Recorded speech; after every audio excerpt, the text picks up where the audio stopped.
They had us tied in the back room of Burke's saloon, the air thick with whiskey gone sour and men's sweat ground into the floorboards. My wrists burned against the rope, every tug carving skin. Lily sat across from me, younger by 4 years, her eyes big and wet as if she'd already drowned in the shame of it. Burke leaned on the table, boots creaking, his lips curled in a smile I'd seen him wear when some drump lost his pay at the tables. Only this time, it was us in the ledger. "You girls been running a tab too long," he said, voice greasy as lard, "and since coin don't come, flesh will do." I'd known Burke could be cruel, but the way he said that, slow, savoring, wasn't cruelty. It was hunger. His partner, Sachs, a twitchy dog of a man with a knife always within reach, licked his teeth like the thought already pleased him. Burke's finger swung between us like a pistol, choosing targets. You or her. Debt gets paid either way. The words hit harder than the backhand he'd given me earlier. My chest squeezed as if the room lost air. Lily whimpered, shoulders shaking, her braid falling loose over her face. "Please, May," she whispered. "I don't—" She couldn't finish. I'd always sworn to Ma on her deathbed that I'd keep Lily safe. That oath rang in my ears now, louder than Burke's breathing, louder than the saloon piano muffled through the wall. My shame burned hotter than my fear, but my fear was real enough. The kind that crawls down your spine and roots in your gut. Burke leaned closer, his breath a swamp of whiskey and tobacco. "Well, time's near up." I shut my eyes and saw Lily as she'd been when she was little. Mud on her chin, a frog clutched in her hands, laughing like the world was kind. That picture was the last good thing I had left to cling to. I couldn't let them take that from her. "Me," I said, my voice cracking but clear. "Take me. Leave her." Lily gasped, a small broken sound that made my decision hurt worse than the ropes. Burke's grin spread wide, like a dealer turning the card he wanted all along. Sachs chuckled low, knife tapping the table in rhythm with my heartbeat. Shame flooded me, hot and choking, but beneath it was a cold, steel certainty. I'd just meant to take a quiet drink, nothing more. Burke's saloon had a dozen shadows in every corner, and I preferred sitting in one with my back to the wall, hat brim low. My ranch was 5 miles west and empty as a tomb since my wife left and my daughter died. Whiskey burned steady in my throat, same way grief had burned steady in my gut for years. Then a sound cracked the saloon's lazy hum. A cry, high and thin, broke through the boards behind me. It wasn't the rowdy kind of shout you hear when a card game turns mean. It was a plea. The sound stopped my breath mid-swallow, because for a heartbeat, it was my little Clara's voice echoing from the night she died. My hand shook. Glass clinked on the table. Another cry followed, sharper. I pushed my chair back, boots scraping the planks. The piano player's fingers faltered.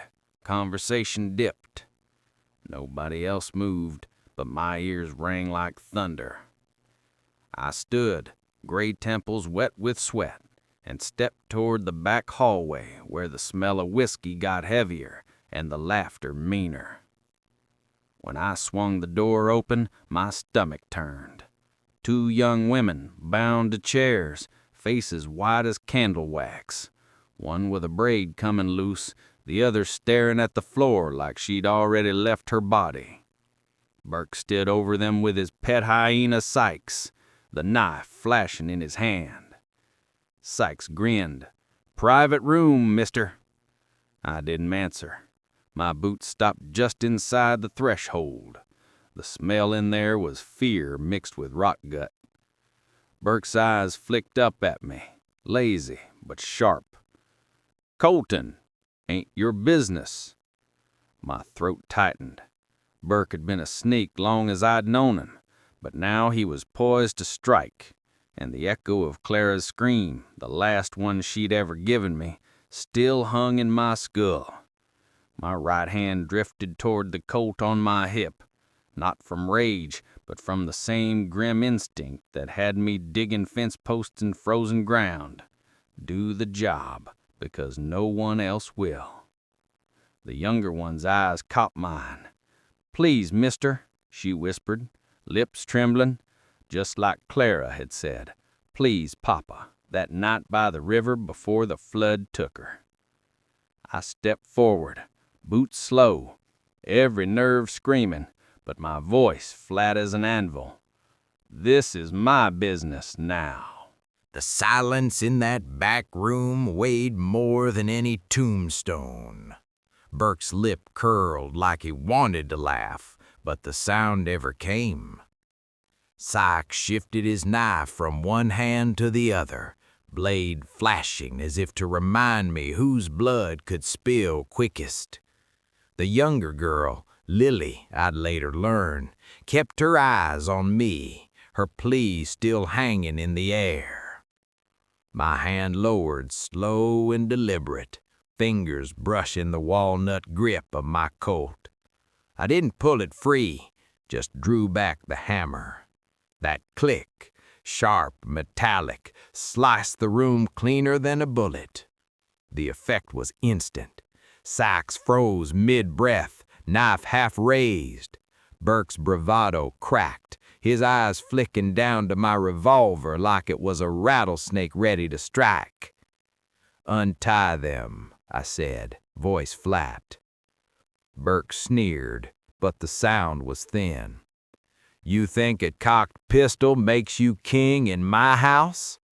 I think it makes me the only thing keeping you alive another second." The hammer stayed back, my thumb steady. I hadn't fired a shot, but my heart beat like I already had. My grief gave me steel. This wasn't just about saving strangers. It was about not letting another scream end the way Clara's had. Sykes' Adam's apple bobbed. He glanced at Burke, waiting for a nod that never came.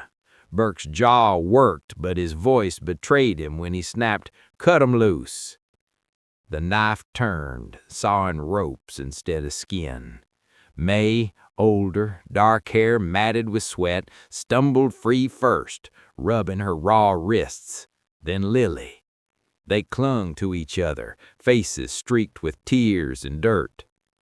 "Now," I said, "you walk out the door, both of you." Burke's eyes burned holes through me, but he didn't move. Neither did I. Only when the sisters slipped past me did I ease back a half step, never lowering the gun.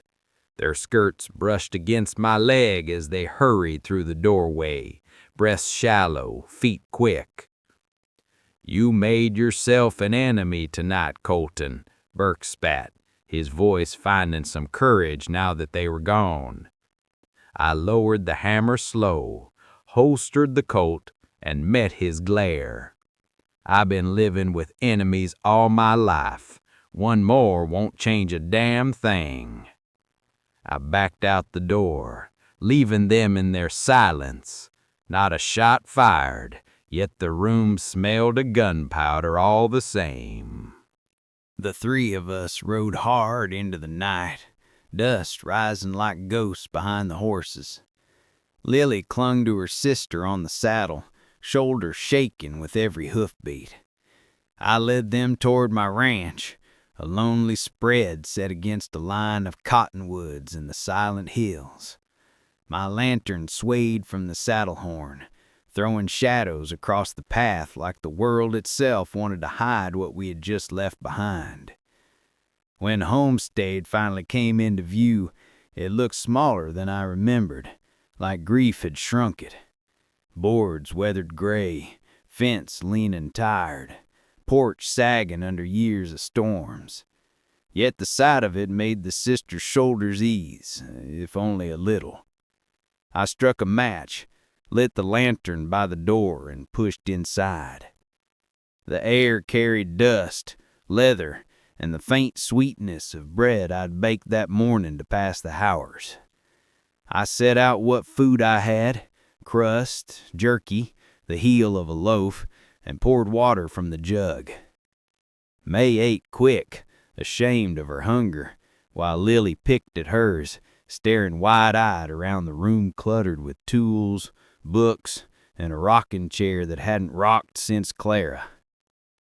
"You'll be safe here tonight," I said, though I knew the words were fragile. My voice felt like gravel in my throat. May raised her eyes. "Burke won't stop." She was right. I'd heard his voice chasing us as we slipped out of that saloon. "This ain't over, Colton." It clung to me like smoke, and I knew he meant it.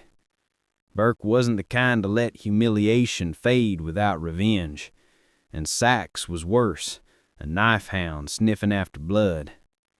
"Then we'll be ready," I told her. I showed them the ladder to the loft, explained how they could hide if riders came. My shotgun leaned against the doorframe. My Colt rested on the table. The sister's eyes followed every word, measuring whether I truly meant to keep my promise. That night the wind rattled the windows, and every creak of the boards felt like a footstep coming for us. I sat by the cold hearth, lantern low, watching shadows crawl up the wall. The weight of my daughter's absence pressed hard, but in that emptiness I felt a new thing, purpose. Their quiet breaths from the loft reminded me I wasn't done fighting. If Burke came, he'd find more than just an old rancher. He'd find a man with nothing left to lose but his word. By morning, the sisters slept like stones in the loft, exhaustion having claimed them at last. I saddled my gelding and rode into town, the sun sharp against the dust, every hoofbeat stirring the unease in my chest. Burke wasn't the kind to lick wounds in silence. If he meant to strike, he'd do it loud and in front of the law he had in his pocket. The saloon was already humming when I pushed through its doors, men hunched over cards, whiskey sloshing though the day had barely begun. But the noise thinned when they saw me. Folks parted just enough for me to reach the bar, as if afraid my shadow might stick to theirs.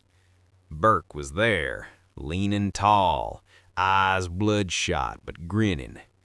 Beside him stood Deputy Crow, badge catching the lamplight, jaw set hard.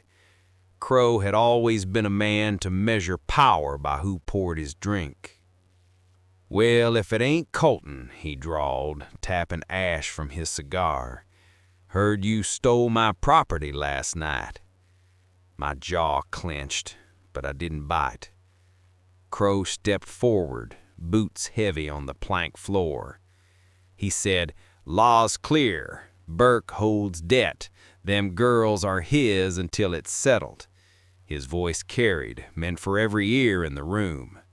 A couple of men muttered in agreement, or maybe in fear. I stared at that badge, bent brass on a bent man's chest. I said, "Debt don't buy flesh." Slow enough, each word cut clean.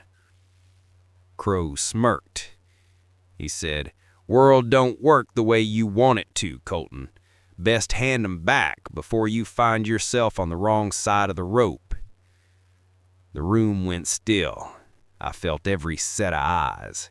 Men who'd shared whiskey with me, neighbors who'd bought my cattle, all staring but saying nothing.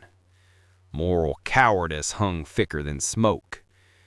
Burke blew a lazy ring and said, "Ain't no shame in bowing out, Colton. You're too old for this fight." My hand brushed the bar, steady as stone. I said, "Not this time." A silence heavier than gunfire fell. The piano player froze mid-note. Crow's smirk twitched, and Burke's grin thinned. I didn't have a crowd behind me, but I had something stronger, the choice to stand when no one else would. The cost of that choice I knew would ride hard in the days to come. Noon brought heat that shimmered on the horizon, but it wasn't the sun that raised the dust. A plume rose steady, riders kicking hard toward my spread. I stood on the porch, shotgun resting by the door, Colt at my side. The sisters lingered behind me, eyes fixed on that dark cloud of men closing fast. I counted 6 shapes. Burke led, Sykes at his shoulder, Crow riding stiff in the saddle with his badge flashing like he meant it carried God's blessing. The others were hired hands, mean-eyed and faceless, the kind that'd swing for coin and not conscience. They reined up just shy of the yard. Horses snorted, leather creaked, and the air turned shark. Burke spat in the dirt. "You hiding my debtors, Colton?" "They ain't yours," I said. My voice carried across the yard steadier than I felt. Crow leaned forward in his saddle, voice raised so even the cottonwoods could hear. "By law they are. Your defiant sworn authority." "The law ain't a badge," I called back. "The law is justice." For a breath, the only sound was the wind through dry brass. Then a murmur rose behind me. I turned my head and saw neighbors gathering at the fence line, drawn by dust, by rumor, by curiosity. A half-dozen families, men with pitchforks, women clutching shawls, fear written on every face. Burke sneered. "Ain't a soul here got the guts to side with you." Before I could answer, May stepped past me. She shook, but her chin held high. She said, "He's right about one thing. We're not his. None of us are. Every woman in this town's been cornered same way. Debt, drink, or threat. He feeds on fear, and you all let him." The words cracked like a whip. Murmurs swelled, shifting from unease to something sharper. A man at the fence spat, not at me, but at Burke. A woman pulled her son closer, eyes narrowing on Crow. Burke's grip tightened on his reins, rage flaring, but the ground had shifted. It wasn't just my fight anymore. The sisters' voices had torn open what folks kept buried. For the first time in years, I felt the town itself begin to stir. The yard swelled with bodies until it felt like the whole town pressed in around my ranch. Men who'd been silent at the saloon now stepped forward, pitchforks and old rifles shaking in their hands. Women whispered sharp, urgent words that cut through Burke's bluster. The tide had turned, though it trembled on the edge of collapse. Burke reared back in the saddle, cigar clenched between yellow teeth. "You think a mob makes you righteous?" he barked.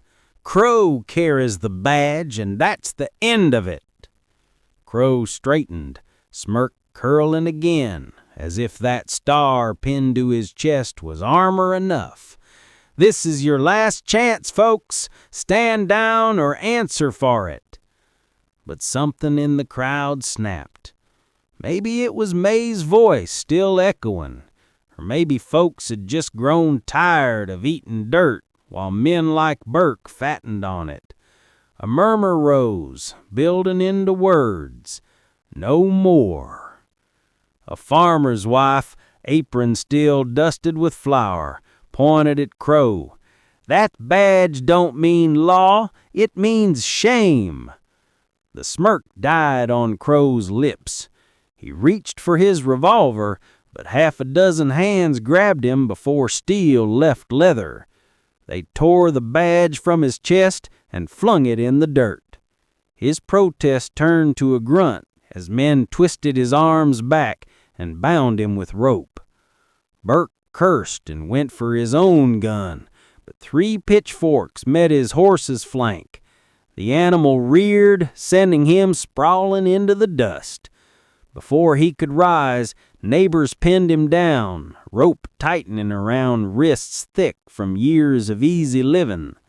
Sykes tried to bolt, knife flashing, but Lily, God help me, that girl, threw a rock that cracked his temple just enough for men to tackle him. The knife clattered useless into the dirt. No bullets fired, no blood spilled, just rope biting into skin, the sound of a badge snapping from a vest, and the low, fierce breath of people no longer afraid. I stood still, watching it unfold. For the first time in too many years, I wasn't the only one standing against the dark.